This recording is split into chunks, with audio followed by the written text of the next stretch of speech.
Alex, please stop drinking from the shoes. Don't get me started on that. UFC isn't gonna sign somebody if they're just a boring wrestler. No one wanted to hang out Yeah, with the of loser, course. right? You have to be good everywhere. They said it was a very brutal night. A lot of blood, as I remember, was there. Yeah. Shout out to my boy. Basically destroyed his career, right? Oh. 3 brothers. Off the record. Shout out to Islam, to Alex, to everybody. Yeah, big shout Oh out my to God. Islam. Great competitor. It is a podcast of shout outs. I'll keep throwing shout outs Yeah, like a just radio host in yeah. the morning. Yeah. So in your Home of Michael Jordan. Oh, so you were from the same state with Michael Jordan, right? North Same Carolina. city. Same city, same Same state. high school. Same high school. Same pocket. Wow. It's the closest I've been to Michael Jordan. Yes. Man. It's good. Yeah, you've been saying you on Friday. Yeah, graduated on a Friday. Had my graduation party on a Saturday. We did like a pig roast. What is it? A pig roast. Like North Carolina is a big barbecue state, and my neighbor, she owns a petting zoo. Her and her husband, but her brother owns a big pork factory.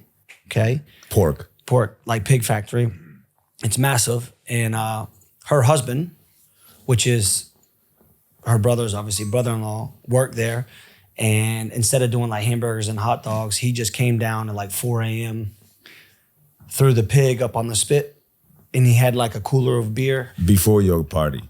4 a.m. he showed up, and then all day, it just cooked all day. And then he just like... you just chopped boom, boom, it. boom, and just like he pulled some off, and he had like his own seasoning sauce. Like they're real big in the sauces too. You know, some of them use more of like a vinegar base.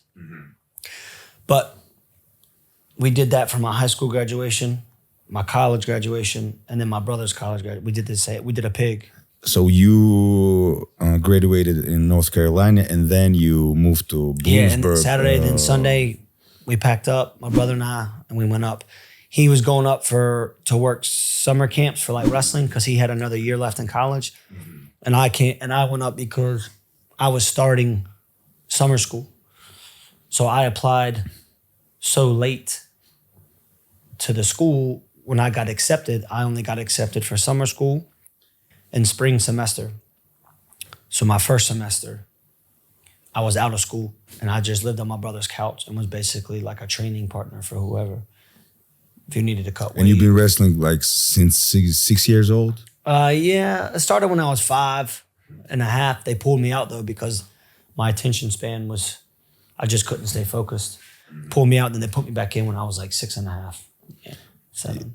You saying you couldn't stay focused? It's what they calling right now a disease, like or something. ADHD. ADHD. Yeah. It's not a real thing. I was just hyper. I was just too young for the sport. You know? It's a developing of your brain, by the way. Yeah. That's why you. Yeah. By the way, Frank Hickman is in the building. We are at Ban Tao Muay Thai and MMA in Phuket, Thailand, and one and only, one of 2 brothers, Hickman brothers, Frank. Nice to meet you. I don't know why we're shaking hands. There's actually everybody. a third Hickman brother. With 3, you are 3 brothers?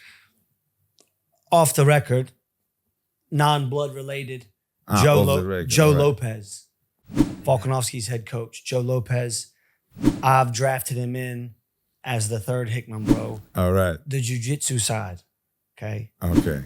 MMA, wrestling. It's a city kickboxing. No, freestyle.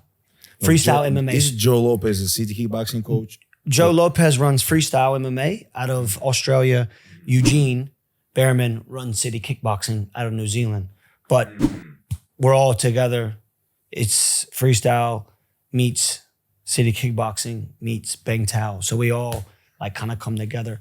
But Joe runs freestyle. Eugene runs CKB. And then, one's New Zealand, one's Australia. But for the camps and that. Eugene is the easiest coach. Eugene is Israel's coach. Yes. So he's the one from Auckland. Israel's head coach.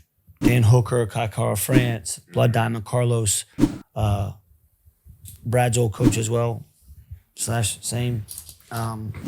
And Joe is out of Windang, Australia, New South Wales. He has Alex. Then he has a lot of good up and comers. You know, Colby, Lockjaw, a couple girls. He's got a good gym as well. I wanted to start this podcast with how you said poker face, and to warn you that Frank, please be careful, because last couple of months I've been training under Hickman brothers. I know you can't be in danger. Listen, after what I saw you do to Pushko on Friday. What she did to me or I did to her? Yes. You went for the leg. I saw her. She slipped on a banana peel. She went down. You took the credit, as you should. You know what I mean? As you should, brother. It's not fair, actually. A shout out to Pushka. Zera Gupieva. Thank you very much. No English whatsoever. By the way, we will talk about a lot of things. Yeah. It's the place, the Thailand Phuket is the place where Americans and Russians come in neutral territory. That's it. It is. It really is. The sport can make you forget about a lot of other things. The unity we left in the world is sport, I guess. It is. They trying to destroy it, but we fighting.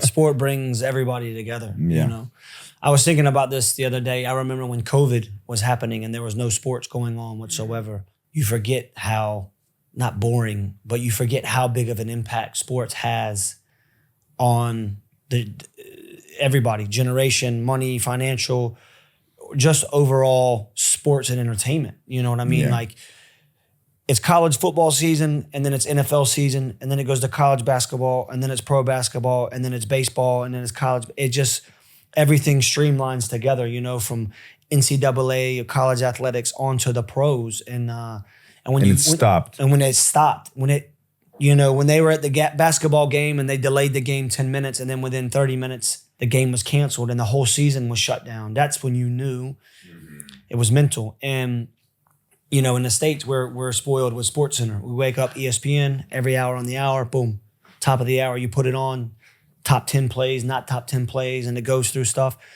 It keeps you up to date with everything. But when you don't have that and you don't have anything to like look forward to, it can be. It's like through the years, through your life, they put you on this kind of very good drug, the sports. You can follow sports. Anything, everything. And then they just took it. Of course. Took it from you. They just took everything. And that's what we have. Now you could look at other sports who do wrestling, dog racing, horseback racing, cricket. It just, you know, whatever footy, wherever you are in the world, whatever your sport is, you get used to it. And then when you don't have that, you realize, your habit. Oh yeah, you realize, well, what's next? Can't tell you how many people, you know, look forward, even like older generations, they look forward to a certain team playing or college football. They look forward to every Saturday when the Georgia Bulldogs play, you know what I mean? And then when they don't have that, some people get lost. You know what I mean? I remember, you know, the Champions League, the biggest. Of course. I would say not soccer, but football tournament. I call it soccer, but yeah, football. And so I remember it was like 2007 or 6, Milan was playing Liverpool. And in the first half, it was 3-0. Milan was winning. AC Milan from Italy. And they were winning 3-0 Liverpool. First 45 minutes. And in the second half, they came back 3-3, and then they go to penalties. And Liverpool got the victory. Yeah. So my friend was at the game live, and he said at the end of the game when it was a 3-3, a lot of Italian fans were the ambulance came because a lot of people were getting the heart attacks. It was 3-3. They can't win. This is how people. They live it, this life, and. They giving all the emotions, I guess, to the sports, and then it's shut down. But from the other side, it was very interesting. Who will figure it out the first to manage all this crazy stuff that went in the world that day. So UFC was the first, right? Who started? Yes, UFC. Did you have a chance to? I was on the first Fight Island, actually. You on the first card? The first card, Usman versus Masvidal. Co-main event was Volk versus Holloway rematch. And then before that was Peter Yan beat Aldo to win the So it was the first basically event in the world. Yep. Sports event in the world. Congratulations. Thank you, sir. Myself and Brad. Brad was there as well. I thought my respect to you couldn't get even higher. But today you're raising this bar. That's what we do, brother. Thank you. No, I'm not joking. This is impressive, very impressive. Again, man, it was. Can you tell me how was it? What was it like? So, because it's pretty interesting. It was good. It was very interesting, you know. So Peter Yan, obviously was on the card, won the belt. He was training with us at Tiger. He fought Sterling? He fought Aldo. He beat Aldo for the belt. Aldo, yes, he beat Aldo for the belt because that's when Peter Yan, that's when Cejudo retired, vacated the belt. And they fought. So they fought. It was also the Volk rematch against Holloway. And Rafael fought Mark DeCasey the next weekend. Okay, so this was a time when there was COVID. This was a time where if you were to come back into Thailand, you had to do 2-week quarantine. Okay, but they only did flights twice a month. Okay, so it was from Abu Dhabi back to Phuket, right? Mm-hmm. It's during the total shutdown. Right, total shutdown. So we go. So my brother was going to go corner Rafael, and I was going to be there. And then we were like, well, wait a minute. One of us is going to end up being gone for like 5 weeks, 6 weeks total. So we can't both go. So I said, all right, I'll go because I like to travel. He had a kid, you know, et cetera. So myself, Peter, Sayat, John Boy, we jumped on a flight to Dubai. It was a straight 6.5, 7 hours. It was cool because it was only 8 people on the flight. Everybody flew business, which was kind of cool, you know. Mm-hmm. Peter Yan? Peter Yan, yeah. We land. So you were the guys from the card who went in Phuket and they we all came, right? So this is when Rafa, Peter, myself, Brendan Lockname was here. We were training. I just now understand the Rafa Physique. Yeah, Rafa Physique. Peter had he had a villa, but he just had mats down. Mm-hmm. And then I had mats in my house. The Jew, Alex, had mats at his house. Mm-hmm. We would lift in the morning with Woody, and then we would train in the evening. It was underground training. Wow. We tried to do it in the driveway, but the neighbors complained and the cops came by, so we had to move it behind something. It was a snitching time, Frank. And I'm still looking for him, if I'm being honest. But we made it work, you know. And again, it was just a lot of just like one-on-one type training. Long story short, so we go, we land, they pick us up. The van's got like tarp in it, you know, like fucking plastic's gonna keep you from not getting COVID. They take us in. It's like a taxi in Europe, right? In Paris, crazy. They have this. It's crazy. It was like, you know, so we're all seeing this. Boom, we slide in, we rock up. Everybody's in hazmat suits. Boom, this was when you had to spend 48 hours. When you got there, you spent 48 hours in your room, okay, at the W Hotel in Yazan and them. So we get there, get in the hotel, boom. Volk and them had arrived the day before. So 48 hours, they test you the first morning, test you the next morning, boof, then they come and get you. They're like, hey, we're gonna get you this time. So I got my shit packed. I'm ready to go. Cause I don't do good by myself. I need like people around. They open the thing, they give me my thing, sweet, take off. It was cool. Everything was kind of catered. You could have food delivered to you. You could go down for breakfast. It was after a couple of months of quarantine. Yes. So everybody spent like a couple of months and then. Well, quarantine in Thailand really wasn't that bad. It was, they closed the beaches.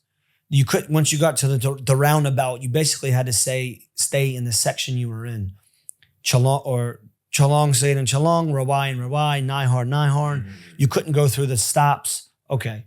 If you had a villa and a pool, sweet, you were good. But you couldn't just go to the beaches and that. Gym shut for 10 weeks or so. So anyway, we land, we do our thing. And then everything was kind of comped. You could, everything was blocked off. So every morning we would go for a run. You just couldn't go past the barricades. Hot as shit. You were staying on the Richard Mearley track. So at 1 a.m., 2 a.m., you would hear like these race cars humming by. And it was... Was it, they called it bubble? So it was the bubble. It was you lived in this quarantine bubble. So it was a COVID-free zone, like apparently only zone in the world that day. Correct. That back in the days. And that days. And look, credit to Dana White and the UFC for doing that. Everything was great. They had great food. Everything was good. And it was their first time doing it. So this was like the first week. So it was basically like a test run. Everything went well. Volk defended his belt. Peter Yan won the belt. They said it was a very brutal night. A lot of blood, as I remember, was there. Like, yeah, it was, Peter's and Aldo fight was pretty brutal. Yeah, it was good. It was some good fights. Rafael fought the next week and won, and then we were there for another week, and then like another week and a half, or then another week. So we were there after Rafa fight. We were there for like another week and a half. You spent in this bubble. We spent in the bubble. And then I had some buddies down in Dubai, and one of my buddies was like, "Hey, I'll send my driver to come get you." And I was like, "Yeah, sweet." And then Rafa and them came, but this was also the time where we had before his fight was the first flight out, so we had just missed that window, so we had to wait another. So we spent 10 to 12 days in Dubai. We left Abu Dhabi on one of those two flights. Correct, All one of right. the two flights. So we just missed the window. So now we got to do this. Boom. Okay. Then we had to, so then we spend 12 days. It was pretty cool, you know. Drive back down to Abu Dhabi the day of the flight, hand them all our paperwork to the Thai consulate, do everything. Sweet, now you're good. So now we get on the flight, we fly back, we land, they huddle us in, and now we start 15-night quarantine. 14 days, 15 nights, okay? We go in, which was, looking back now, was the best quarantine for us because it wasn't the nicest like hotel, but we had a balcony. Second floor, I had a balcony. And then you can get out. I looked over and Rafa was the room next door. So he was there. And then I convinced the guy after 2 days that Rafael had a fight coming up. Bent the truth a bit. I was like, even though he just got back from fighting, I was like, hey, look, he just got this fight. We got to train. The guy was like, convinced the guy. So we would hit pads and then we would do body workouts every day that Woody wrote for us. And we did that. And once that was over, we came back and it was all good. But yeah, that was a bit rough there for a bit. You know, you just didn't know what to expect. No one knew what to expect. You know, every day you're hoping you don't test positive. Yeah, it was a bit. You know, Frank, it's a very good example right now. It's very popular. You know, with motivational quotes online and stuff. Very cool stuff that's supposed to motivate people. And this is example from everybody you talked about. So basically, the ones who want to do something, they find in a way. And, of course. And of course. I know I've heard of people they still afraid to leave the building. Yeah, that's absurd. Listen, I was the first to tell you, like, I'm not a conspiracy guy. You need the vaccination. You need 2 jabs to travel and to get back in. Sweet. Where do I sign up? Is what it is. Like, I could have got a dodgy fake one, or you can listen to the conspiracy people and say this and that. But listen, at the end of the day, like, we put worse shit on our body. Could care less if it's gonna mean that the world continues. The boys, because even though like the world stopped for a bit, their bodies and their age didn't stop. So that doesn't stop, right? That keeps going. You gotta keep moving. Time keeps going. Your career is gonna kind of keep, just because you got this little bit of time, like you're gonna have to come back to it eventually. So I looked at it like that, and I was like, well, if this is whatever's best for it, you gotta just roll with it. You know what I mean? You have to. You can't say, nah, I'm not gonna do this. I'm not gonna. Okay, well, you ain't gonna fight. You ain't gonna get paid. That's on you. If that's your choice, that's your choice. About the career and the time won't wait for anybody. That's right. The one of the good examples, but the one of the stories that I hate in MMA, it's a Nick Diaz story that he got. Remember, he got disqualified. Peter Yan. No. You know, Nick Diaz, when he got tested positive for weed, marijuana, yeah, and they threw him for 5 years. 5 years. They basically destroyed his career, right? Oh, and then they just legalized it. It's crazy. It was one of the worst stories that, right? He was like at this peak, was like 30-something years old. It was bad.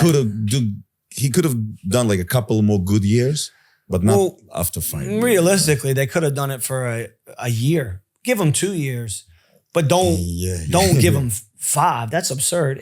But again, listen, they had their motives behind it. You know, obviously it was something that I guess they really, I just want to say that. Yeah, they really pissed somebody off. But yeah, the timing was pretty absurd. So Frank, you've been in Phuket for 7 years now. Six Just over 6. Just over 6. And as I read in your college profile, the best season that you like in the season is summer. So you live in like a whole year.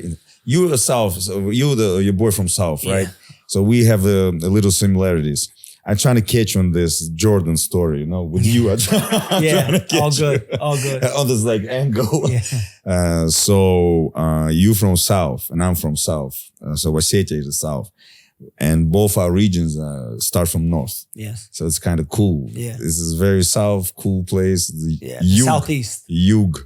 Southeast. Yeah, yes, Yug. Yeah. Yeah, so the Southeast of it's called the Bible Belt. That's what they call it. It's like the more religious part, you could say, of the US. But it's similar to Thailand as far as humidity goes. 90 to 100% humidity. As far as the temperature, it's very, very similar. You know, there's been times where it's been hotter back home than it is here, and vice versa. Back home, we have the seasons: fall, which is autumn, winter, spring, summer. Here, you got rainy season, a high season, but you're always gonna have humidity, and you're always gonna have excuse my friend, hot. It's always gonna be hot here. That's the thing, you know. But low season, you do appreciate because it's a bit cooler when it rains and stuff, but yeah, it's similar to North Carolina. And then I lived similar to Georgia. It's hot and it's humid. And I prefer to be hot than cold. Yeah, absolutely. Пар костей не ломит, as we say it in Russia. So the heat doesn't break your bones. Yes. Not that bad for you. The cold. And one of the big subjects, and I know that it is interesting for only professionals, you know, who are following wrestling. But I'm from Republic of North Ossetia, Alania. As you already know, it's a very wrestling oriented. Some of the best wrestling, yes. Yes, I've been talking to your dad here in the Ringside Cafe in Ban Tao, Muay Thai and MMA in Phuket, Thailand. Some of the best food. Some of the best food, and we're talking. And to it's dad. halal, just letting you know. So we've been talking a couple of hours about wrestling, and basically, as not famous saying, not cliche, but a lot of guys who've been through a real career in wrestling, they're saying the wrestling changed my life. Did it affect you in your career, professional career? I know that American car industry lost a very promising talent in sales, but the Southeast Asian, Oceania, how to say the region, Oceania region, gained and got the very good coach. Yes, sir. Thank you. Should I say MMA coach, wrestling? MMA wrestling. Yeah. Up either or. Yeah. So can you speak a little about more how you ended up here? Yeah. And I'm here for a couple of months, and what I'm seeing, what's going on here is just, I don't know, blessing or something like that. Yes, thank you. A very good positive energy, and every day, and the feeling never get old. How can I say it? You know, every day is a very good feeling because of you guys. So can you please speak up a little bit about that? Yeah, sure. So I came here because obviously my brother, George, we were both in the car business together in Atlanta, Georgia. We worked for Hendrick Automotive. Okay. Mr. Hendrick, they call him like Mr. NASCAR. He has his NASCAR team, you know, several guys, really, really good guys. You know, Kyle Larson's won a couple years. Then he's got over 100 dealerships throughout the Southeast. So I did that, did car sales, did finance. My brother moved out here in 2014, won the tryouts, did the tryouts at Tiger, same year as Volk. Ended up staying, ended up kind of helping with the wrestling, coaching the wrestling, and then he slowly made his way up the ranks to become the MMA coach. I was in the car business. I left for a year to go to Appalachian State, which is a Division I school, smaller school in Western North Carolina in the mountains. Assistant coach, did that for a year. Went back to the car business for 2 years. So basically, when my brother came here, I was like, man, I want to go do my thing. Like I want to be able to. So then that's when I went to coach for a year. And then I realized that maybe college coaching I wasn't ready to like lead young adults down the right path and stuff like that. And there was a lot of kind of not logistics involved, but there was paperwork and there was parents and shit like that. And I'm like, damn, how can I make it to where I stay close to the sport of wrestling without dealing with all this extra kind of bullshit stuff?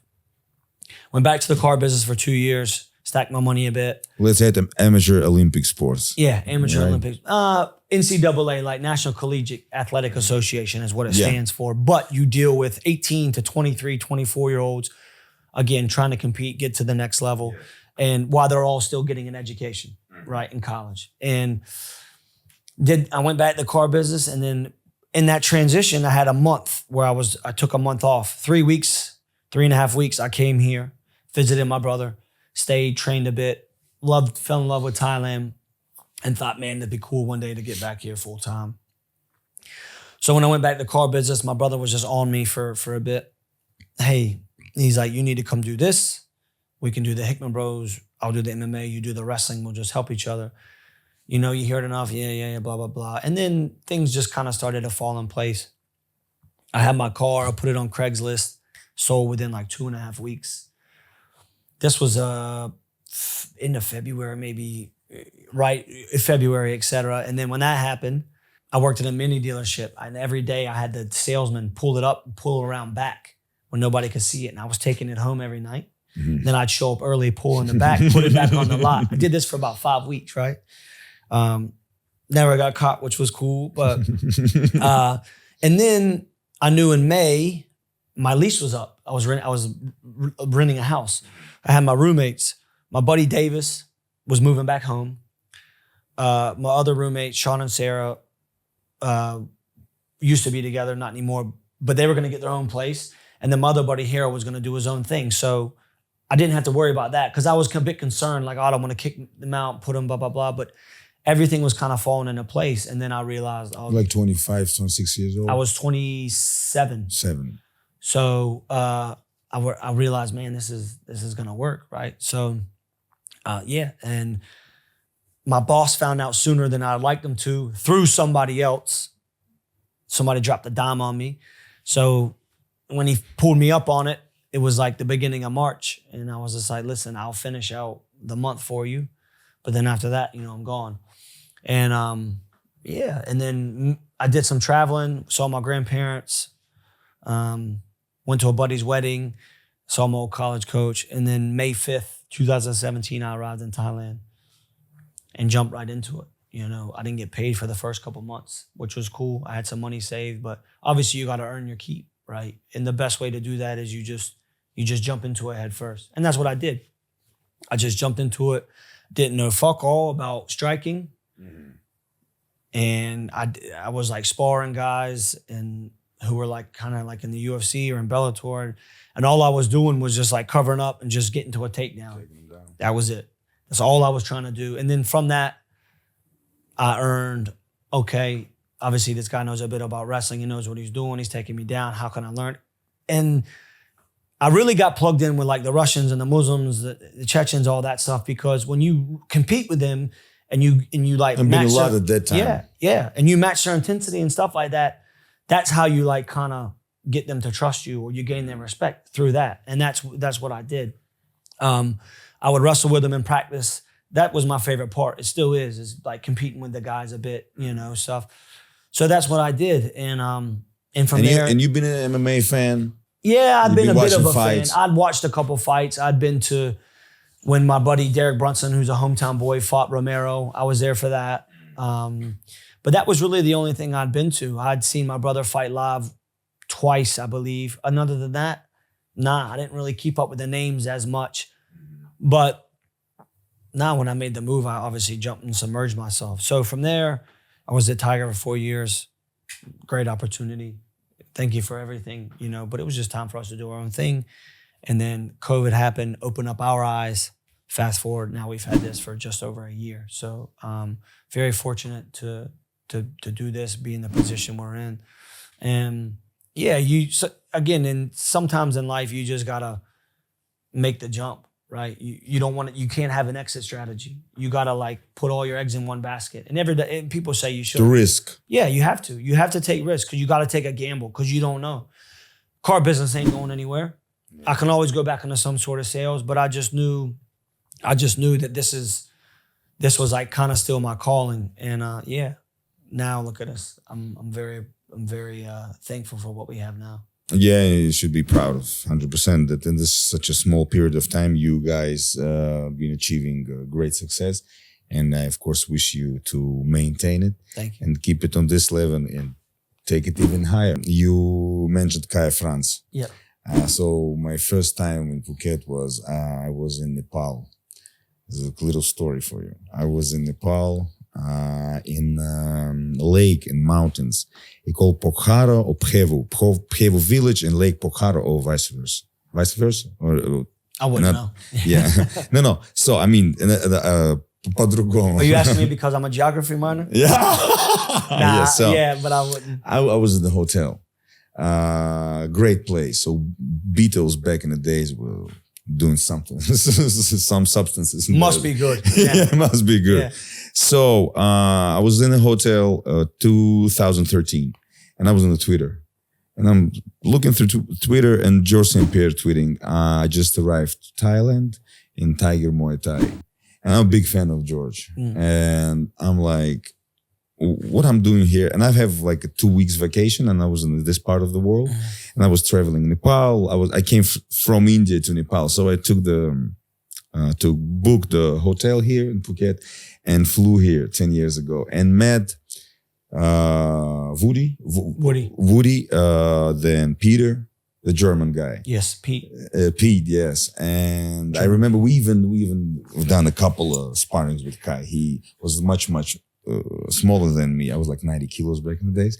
But I remember it was very interesting. It was a developing stage of this. The Tiger was the first place in Phuket, which was like, let's say, Western business culture with Thai flavor. Correct. Right?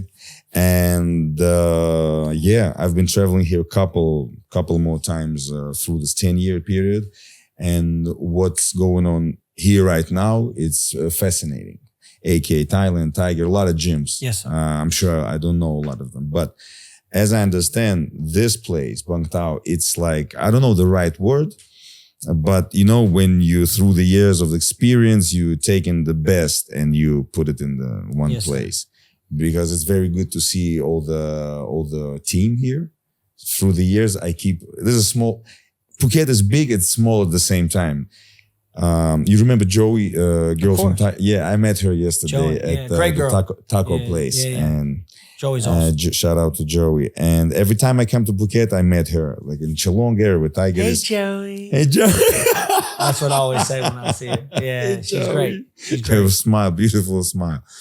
So yeah, and the evolution, let's say, it's fascinating. And as I understand the culture of Muay Thai, the old ancient culture here, and we've talked about wrestling, and there was a little story how my first time in Phuket, and so can you please share what was from when you came to how it is now? For example, I know that MMA game developed and evolved a lot, and for example, from wrestler point of view as a coach. I really want to start from your angle, you know, as a wrestler, as a wrestling coach, how much from your perspective the game evolved and what you see, because right now from my perspective, the MMA game evolves so much. You can't be just a wrestler, just a striker. You gotta be everything. And it's very important to have everybody on the board, right? To be so successful as your team, as you are cornering Alex Volkanovski, best pound for pound fighter in the world, and you are the best to know what it takes. Can you speak about this a little bit and explain to the wide audience? Let's say, you know, from my perspective, from a wrestling coach's point of view. Even before I got into like the coaching side of things, when you do watch the sport, there's always a phase that comes through of who's the most dominant, you know, whether it's boxing at one point, jiu-jitsu at one point, wrestlers at one point. Now you have to be good everywhere. You have to be good on your feet. You have to have good takedown defense. You have to be able to take somebody down, right? You have to be able to get off the wall, off the ground. You have to be able to control somebody, and you have to be able not to get hit. There's a lot of variables and factors that goes on like in this stuff.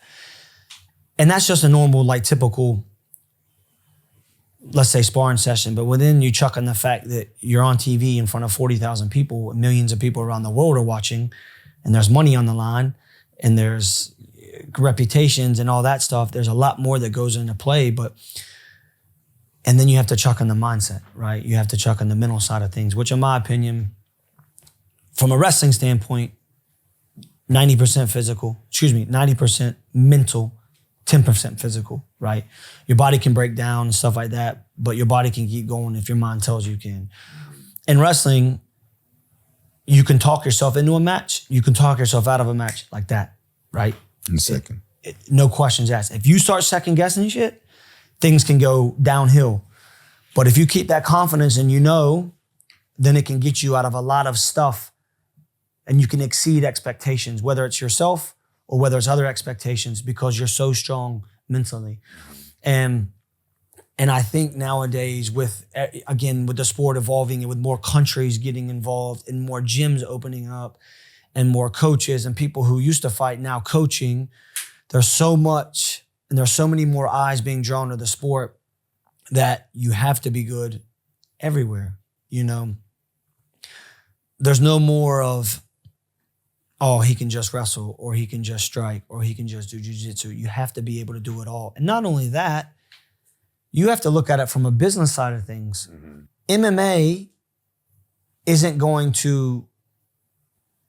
UFC isn't going to sign somebody if they're just a boring wrestler. They're just not going to do it because you're not going to sell. They'd rather go with somebody who is 15-4 but has 15 second round knockouts. You know what I'm saying? Yes. And it isn't exciting because that's what people want to see. From an individual and a fan point of view, as fucked up as it is, we're willing to spend $80 on a pay-per-view or $3,000 to sit front row to watch to watch each other just pump each other, right? Yeah. Just to beat the piss out of each other. That sells. And that's what people want to see. So I think that's something that, comes with more, the longer you're in it, the more you see, right? Mm-hmm. And that also means that your career and your skill set is going to take longer to grow. It's going to take longer to add tools to your repertoire, to your arsenal, because you can't get good at wrestling overnight. You can't get good at striking overnight. Same with grappling, jiu-jitsu. You can't do it overnight. It takes time, takes energy, takes effort. Mix it all together. Takes teamwork to mix everything together. And then even then, you do it in sparring, okay, you get better. You do it in amateur fights, you get better. You do it in your professional fights and you add to it. But that's years and years of work. Don't get me wrong. Peter Yan had 80-something amateur boxing fights before he got into MMA. And then he's added to it, Brad Riddell, a long list of kickboxing and Muay Thai fights before he got into high level, before he got into MMA, and before he got into the point to where the UFC, to where he was fighting these high level guys. Alex is an example. You started when he was 22, used to play rugby or footy, had that footy background, added to that. Israel, kickboxing, Glory Kickboxing. Over 80 fights, over 7 boxing fights, I believe, or 5-0 in boxing, professional boxing. And then it was the MMA, right? So he had to do that. But over that time, he was adding to it, right?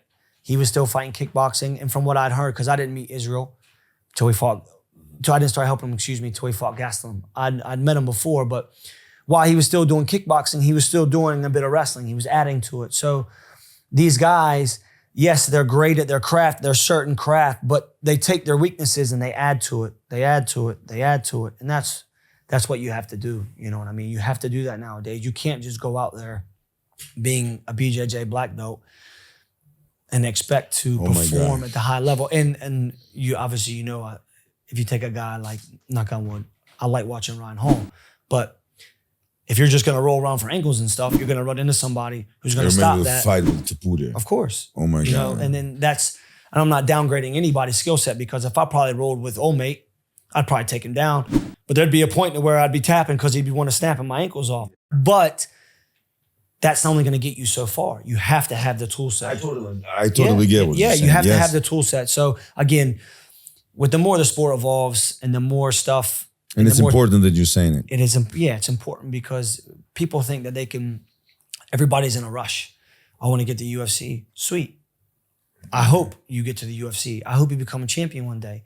Or Bellator, or Ryzen, or PFL. However, you have to understand, if you have 3 amateur fights and then you go in there and you go into or 4 amateur fights. You face a world champion, combat sambo, for example, right? And what are you going to do? What are you going to do? And you get to the point to where, and not even like a world champ sambo, somebody who was maybe for example, state champion. Okay, yeah, in wrestling, right, or in boxing, right. You're going to run into somebody who may not be the absolute best and have all the accolades. You don't have to be, but they know what they're doing.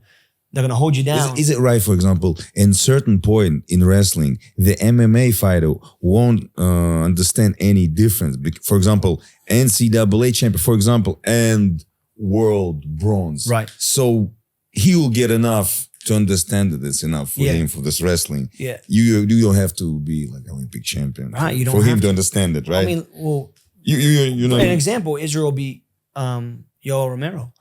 Romero was a world champ. One of the greatest. One of the greatest. And then he was a runner-up because the Russians had something to do with that. You know what I mean? So if you look at it like that, you mean this Olympic story, the world one? Yeah, I know. Yeah. That's just the word in the streets, man. That's just the word, though. Hey, yeah, that's just an example. Like, but you could use other stuff. You know, like Whitaker beat Romero twice.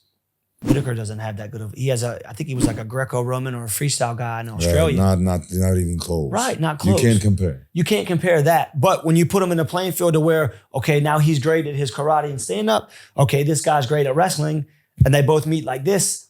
Now it's going to be interesting. Can he keep him down and take him down and hold him? Great. If he can, he wins. If he can't, he won't, right? Because now you're forced to be on your feet. So a lot of stuff plays a role into that. But what I was getting at was, again, everybody gets to the point to where they want to get to that. But once you turn pro, there's no going back. You know what I mean? And you see sometimes people, they rush it and then they get the UFC, they win 1-2, and the next minute they're like kind of derailed because they just don't have the ring time and experience time that some of these people have. Again, Peter Yan, so many fights as an amateur. Rafael Fiziev, kickboxing, Muay Thai since he was like 9 years old growing up. Loma's an example. When he ducked, remember, it got viral. Yes, when he did Rafael, the lean back. Yes, of course. Loma had over 200 fights. Top Noi, over 200 Muay Thai fights. Who's Loma? Loma Lukbumi, our Thai girl. She had so many fights growing up. And IFMA, 3-time IMFA world champion, all that in Muay Thai, before she made the transition, right? So then she's already had heaps of ring time, experience, fight time. I'm sorry, Frank. How many wrestling matches you have in college a year? A year? Of over 100? No. I'm sorry for interrupting. Just to compare. No, you're good. I think my total, I was like 103 and something. Like 30-something losses. Through the college. Through the college. So every year you probably have between 32 to 40. Okay. It all depends. You know, again, if you win a national title, you win 5 matches. So there's 5 just to add it to what you were saying. Yeah, of course. But youth, growing up, high school I had over probably 220. So we could put together, it'll be hundreds and hundreds of matches. I would probably say I've had a total of between 700 and 900, like wrestling from when I was young up through college. Yes. Not including the practice room and everything like that. Yeah, just official tournaments. Just official. Yeah. So that's a lot of time. You know, that's a lot of experience and stuff like that. And it's the same with Muay Thai, right? They're gonna have heaps of experience. Kickboxing, heaps of experience. It's just boxing, heaps of experience. You know what I'm saying? If Lomachenko was to ever decide to do MMA, I reckon he'd be pretty good. Because he even done Greco-Roman wrestling too. You saw him throwing the guy? Yeah.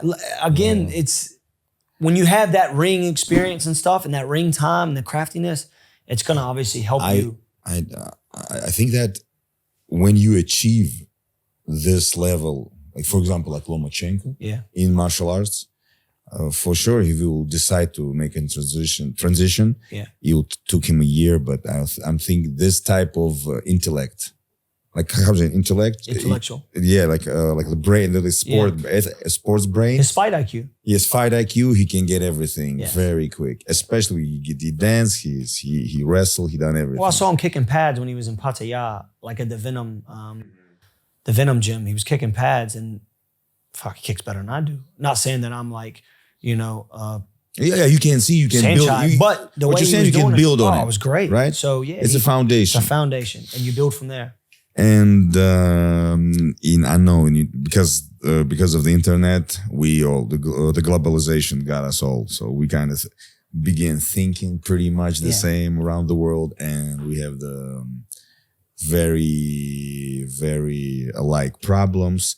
And right now, it's very in Russia when they talking about how to raise kids and stuff like that.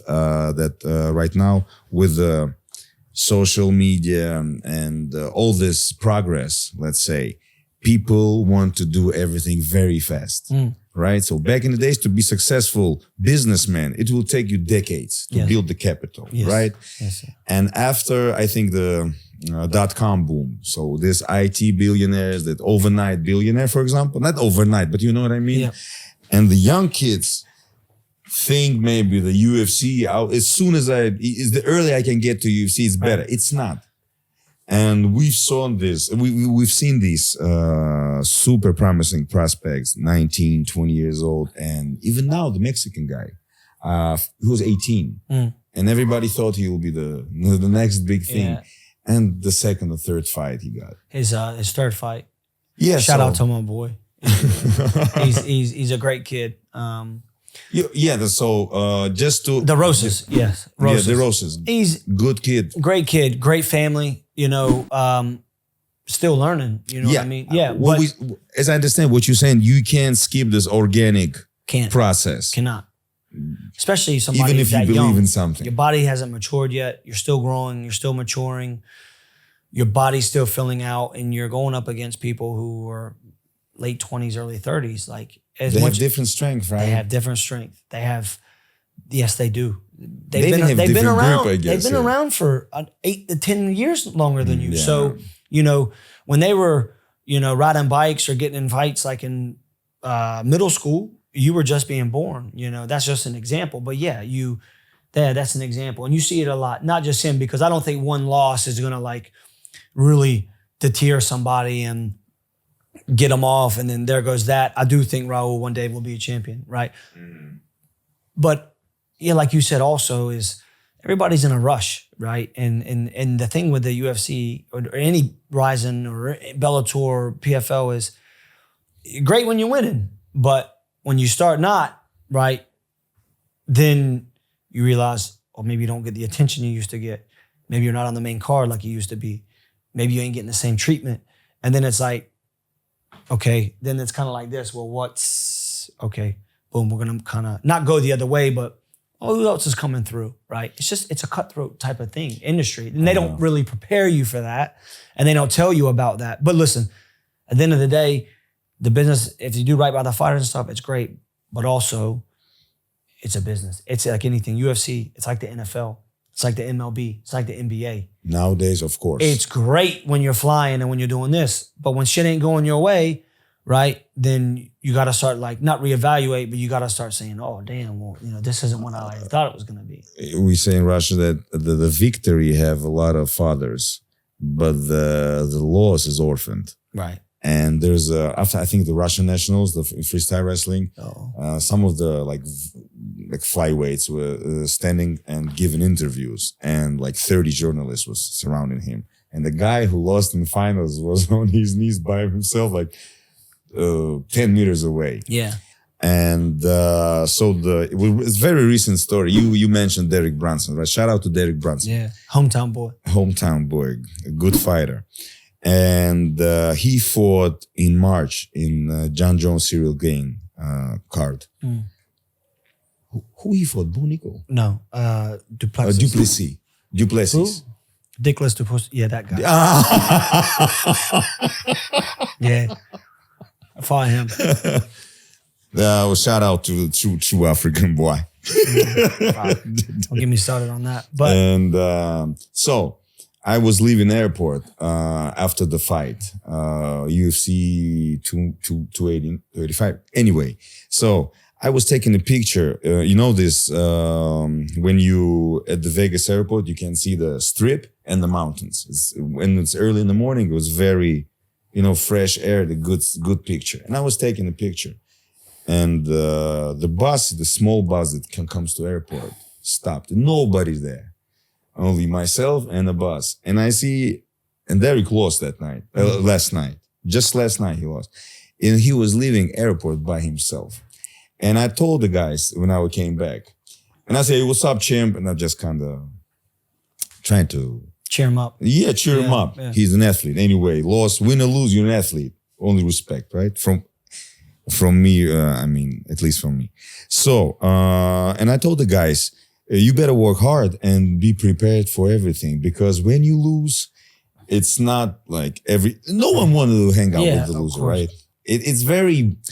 It's hard to say. It's bitter. Yeah, it's bitter. Yeah, it's bitter. Like, again, in this sport, there's a winner and there's a loser.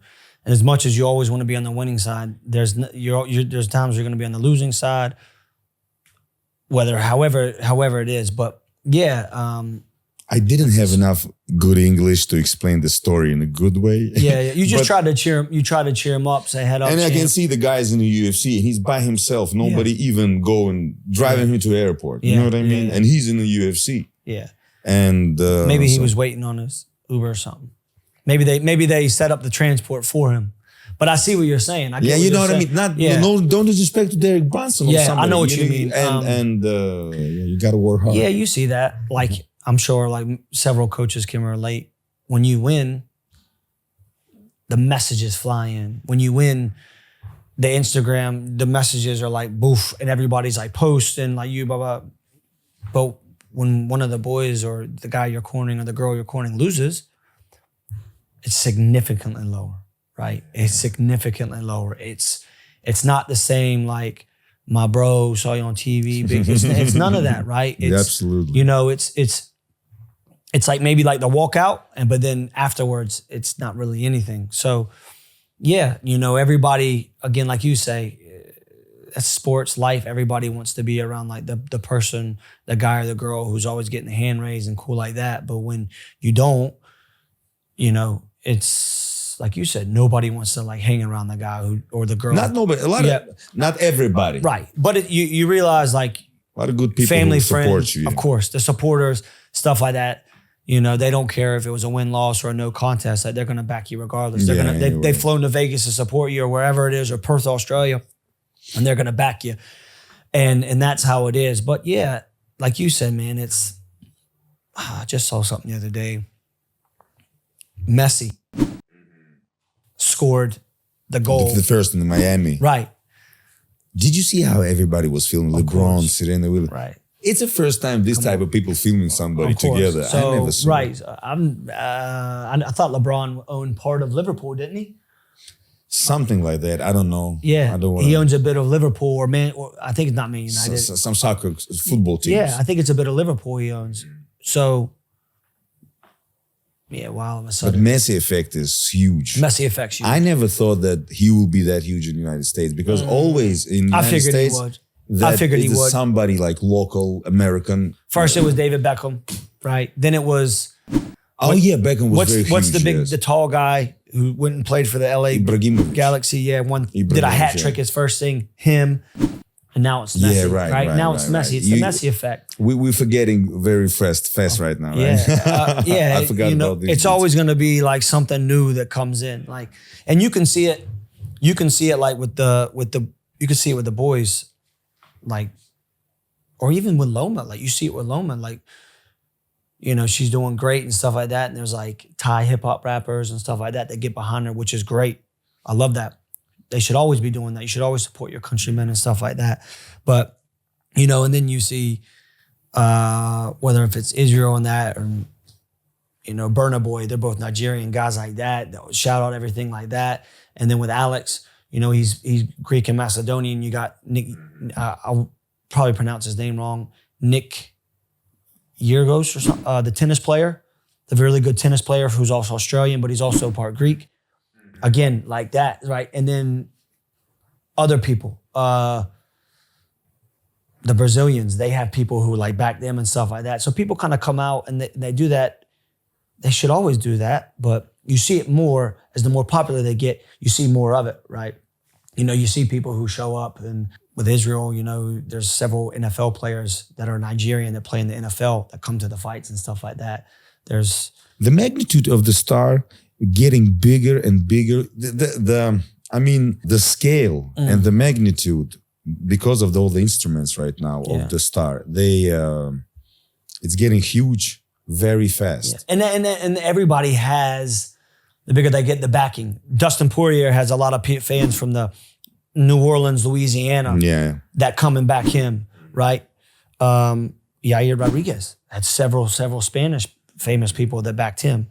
Ilia Topuria, now since he's Spanish and Georgian, he has a lot of the people from Spain and several of the Georgians that back him. And again, and I want to make this clear, I'm not hating on anybody. I think it's great. I think that you should back your countrymen or the girl fighting from your country. You should want to back them and stuff like that, regardless if they're always like this, right? You should be there for the good and the bad, right? Because that's something, again, that's an example of sports, what makes sports go around. Like in New Zealand, they got the All Blacks. The All Blacks, you know what I mean? With Haka. Yeah, a lot of them support the boys and stuff like that. So it's good to see. It is really good to see. And yeah, we went on a tangent there, but like and that got brought up from the Messi thing. Yeah, that's a Messi effect. But some people have that other effect that it just brings people. Like people want to be contagious and be around it. And an example is Conor. You know, as much shit as he's done in the past, like whether you agree with it or you don't agree with it, he brought so many eyes to the sport, whether you were Irish or not. Like, yeah, you can't deny him. You can, and people who weren't Irish, or maybe were 1%, or maybe who had just visited Ireland before, all of a sudden were Irish, right? To get behind them, and you know, again, yes, my Dublin. Yeah, that's again, that it brings it out, man. It brings, again, sports an example, and I say sports in general, but definitely the UFC, because that's what we deal with the most. We deal with MMA, but you see it in sports, man, and you really want to get behind it. You know, they just had the Wimbledon. The guy who won the Wimbledon, the kid from Spain, a lot of big stars were there to support him. Alcaraz. Yeah. I forgot the last name. Sorry. Yeah. I'm sorry, man. No disrespect. Yeah. Again, I watched it. I was pulling for the American. The young guy. He's not that young. And I feel shitty because I forget his name. I'm afraid to step on this tennis field to look good. I don't want to look bad. Well, listen, if you don't want to do tennis, you can always do pickleball. I know that AKA gym, shout out to Javier Mendez, it's a former squash gym. Yeah. They still have a couple of rooms of squash. So you recently just came back from Vegas from the big fight. Amazing fight. As Alex, the great Volkanovski, your boy, did another phenomenal performance. And I was speaking to my dad and he said, oh my God, he's like a professor, you know, like in university, the professor, you know, is beautiful. Shout out to Islam, to Alex, to everybody. Yeah, big shout out. Oh my to God. Islam. Great competitor. And right? Nice guy as well. Yeah. And they just announced rematch. A rematch, Oliveira and Islam Makhachev. Yeah. What do you think? And I think it will be good to just discuss it with Alex, then we will post it and this story will go. I'm gonna go with what I said the first go around. When the fight got announced, I do think Islam's gonna win. I thought Islam was gonna win the first time. Mm-hmm. But I wanted to see Alex fight Oliveira because of the stylistic and how it matches up. And Oliveira was flying at one point. Now he's back. I do think Islam's gonna get another win over him in the rematch. I just think that Islam's too big. And I think his wrestling nullifies what Oliveira was capable of doing, unless Oliveira catches him with something on the way down or in a transition or on his feet, etc. An exchange or something. Anything can happen, right? It's MMA. Crazy. But I do see Islam getting his hand raised again. However, I think Oliveira versus Alex is one that I really would like to see because, again, Oliveira is such a dangerous threat, and he opposes such, an interesting fight. And I know Alex and how he is, and for his legacy, and he wants to test himself at all times. I do think it would be an exciting fight, and I think the fans would really love to see it. I know Alex wants the rematch with Islam. I do think eventually it will come. However, I would love to see, for Alex's legacy, to see him fight and beat Oliveira, because, it would be really exciting, especially for the fans. Everybody would want to see that, What Islam does, what he's going to do. He's damn good at it. Can't take that away from him. He's very good at it. But I think Oliveira would be able to mix it up a bit more and stuff like that, as far as maybe more on the feet, maybe some scrambles, exchanges, stuff like that. So I see both. Obviously, I hope both happens eventually. But again, with this sport, it's not just what you want. There's a lot of moving parts that plays into it. Stuff that's out of my hands, the coaches, the managers, the fighters' hands, and it's all the UFC, right? They dictate, control. They're going to do what's best for them and what makes the most. And by the way, there's been too much rematches in Alex's career, right? Holloway fought twice. Three times. Three times. He's fought Holloway 3 times. He fought twice. Yeah, Yeah, I mean the and also it depends on the rest of the division and how everything's going. Like Israel's fought Whitaker twice, Vettori twice, Pereira twice. Volk's fought Holloway 3 times. Moreno fought 4 times. Moreno's fought 4 times. When that starts happening, it's because there's a slow up in the rest of the division somewhere. This guy's hurt. This guy pulled out. This guy's already got a fight. They've already fought. So now he wants to sit out and do. New talent on the come up, they can't put him with experienced guys. You want to stay at your. Can I ask you a question? When they were announcing the decision, Islam and Alex, what were you thinking? I thought, if I'm being honest, I thought it would draw. I thought it could have been a draw until the one ref said 49-46. And then when they said 49-46, I was like, this dog, But I thought afterwards, with the way it ended and how it was, and even though he had control, there were some phases where he was just holding, and Volk was able to just nullify a lot of things. And, I thought we were going to get the nod. If it had been a draw, sweet. Okay. Not sweet, but if it had been a draw, okay, back to the drawing board.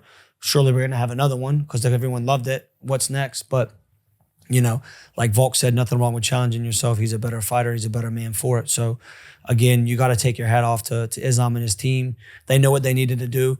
And, again, when you do rematches, it's more difficult for both guys. Mm-hmm. They both know each other. Right? Alex knows what he needs to improve on and what he needs to get better at. Islam knows what he needs to do and get better at, right, and improve on. So when you have rematches in that, it is good for the fans in that, but it's also a lot that goes into it. So, but the guys, when you have 2 guys like that are in their prime and their stuff, you want to do it. You want to see it, right? Because it may not be around forever. I like him. Someone from big MMA journalist said it, maybe Helwani. He said that Islam won the competition and Alex won the fight. Yeah.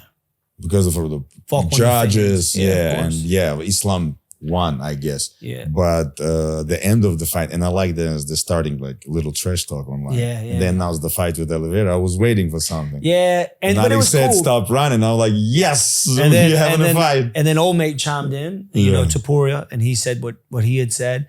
And I got spit it out. Now I know how Alex doing when they he's not a tall guy, right? So when he doing face to face with somebody, he was always saying, "Oh, I thought you were much taller." Yeah. Well, he said it the same to Islam. Said it to well, if you look at when they did the face off with Islam in Sydney, they actually stitched Volk up a bit because it was a slant. They did it like on a hill, so there was kind of a slant. So Volk was here and Islam was like here. So when they faced off, it was kind of like on a little hill because I was standing there and I'm like looking and I'm like, so Islam was. It wasn't flat surface. It wasn't a flat surface. It was like this. And he was even bigger. Yeah, he was. He was bigger because he's already taller, big, but he was like he had the higher ground. So I'm looking around, I'm like, who fucking put this together? Like, why wouldn't they just do this in a normal, like, flat surface where you can really see, now it's like this. And then you start thinking, and then you read the comments and they're like, oh, it's like they're doing this on purpose, like a David Goliath type thing. I don't know if they really did. I think that's just where it was because there was somebody had done a mural of Volk. So that's where they had chosen to do it for the face-off and that. But yeah, it was a bit uneven anyway. So yeah, then like you had said, the Tapura thing, like, yeah, and I didn't get how Islam was started. You're a short guy. I mean, it's not even an insult. It's not even cool. Nah, it's not. You know what I mean? Well, that's usually their chat anyway. It's you're a small guy. Why I brought up Alex? I'm as a man who's been traveling the world a lot, been familiar with a lot of tradition, a lot of cultures. I never been to Australia or that part of the world. And I've heard a lot about this shoey thing. That they're drinking from the shoes. But as you mentioned in the beginning of the podcast, there's a lot of bacteria going on, man, this COVID thing. And right now, as I understand, Alex spends a lot of time and usually do camps in this gym, right? Yeah, he's been out a couple of times. And what I'm trying to say, next time, it's a present for you guys. So this is a horn, if you can help me with the light. Yeah, so Frank, this is the horn of the mountain goat, Tur, in Ossetia. We have in Ossetia mountain goats high up in the mountains. And next time you will celebrating victory, and I'm sure the victory we won't wait too long for another victory. Yeah. You put in your Ban Tao resume. So I hope you will celebrate with this one. Would love to. And Thank you. Stop drinking. Alex, please stop drinking from the shoes. My question to you is do you have to fill it up? You wrestler, I know your grind. You can fill it up with the wine. For you, okay. Because that's a lot. That's a lot. But so this is a gift from AlaniaMMA, from Ossetia boys to Ban Tao boys for your international, great team of coaches and athletes. Thank you guys very much for hospitality. Thank you very much for being very friendly. And for our team, for Radik, Alik, everybody. Of course. And it's not hard to get along with us, man. Like, again, you've seen it. Obviously, from the wrestling background, we kind of already had something in common in that. But again, when people come here and they want to do that and they want to invest time into us and they kind of put a stock into us or they want to put faith into us, you obviously have to repay the favor. You know what I mean? So we do appreciate it. We do enjoy. We love having you guys around. You've been great from the get-go, and it's, we just, usually when you have somebody who comes from that side of the world, that Caucasus area, it can be I don't want to say like a bit bumping heads, but it can be a bit more of like animosity or starting from language barrier and going from there, right? And going from there. And go the mountains. Yeah, and it's just like you deal with it and you're like, oh man, I don't want to get fucking caught up in this. But with you boys, it's different, man. Like with you guys, obviously, you've been great. You've helped us when we needed it. You know what I'm saying? If there's anything I need to know about wrestling that I don't know, I can always ask Radik. He always points me in the right direction. My brother. Radik Valiv. Yes. Upset stomach sometimes, but he's a good man for the most part. Yeah, and the whole team, the other coach, everybody's been great. So, and that's what you want. You don't want somebody who's going to come here and then like cause like ripples or waves. We told you guys, hey, this is the schedule of the classes. Jump in, pick what you want. And everybody's been great. Even the girls in the kitchen, the staff love y'all. So again, if you can add value and stuff like that, and we love to have people. You can say quick shout out to AlaniaMMA or maybe subscribe for Goga's podcast. AlaniaMMA, Thomas Ban Tao. Yes, big shout out to you guys down in Ossetia. We love having y'all. Hopefully we can keep it, more people coming. You know what I mean? I know you just said absolutely. You had a guy come in from boxing, so we'll get him into he'll show up on Monday. Okay, we'll get him into the mix. He brought this thing, Valera Tataev. Brother. So, Dima, спасибо большое. It is a podcast of shout-outs. I'll keep throwing shout-outs like a radio host in the morning. Yes. So, this is a quick shout-out for you. We love having y'all, man. It's been great. I hope we're going to do one more while I'm here. And it's been an honor and pleasure talking to you. No worries, bro. Thank you, man. Yes, and best of luck, and I hope we're gonna celebrate a couple of great wins and titles together, Yes, and bro. looking forward for it. Once wait. again, thank you very much to Ban Tao Muay Thai and MMA. I'll say family, team, and it's been nothing but pleasure and joy and useful, very quality, very, very good time. Yes, very brother. good time, my friend. Great time. Great time. More good times to come. And I think, you mentioned Brett Riddell. Yes. We're going to get him to the podcast ASAP. So thank you very much, Quake. Frank. Yes. And we got to greet George too and Alex too. And yeah, we got to start this podcast Woody, going. yeah. Thank you very much, Frank. Good luck and have a great weekend, man. I see you. Spasiba. It's a wrap. Yes, brother. Thank you. Thank you, man. Thank you.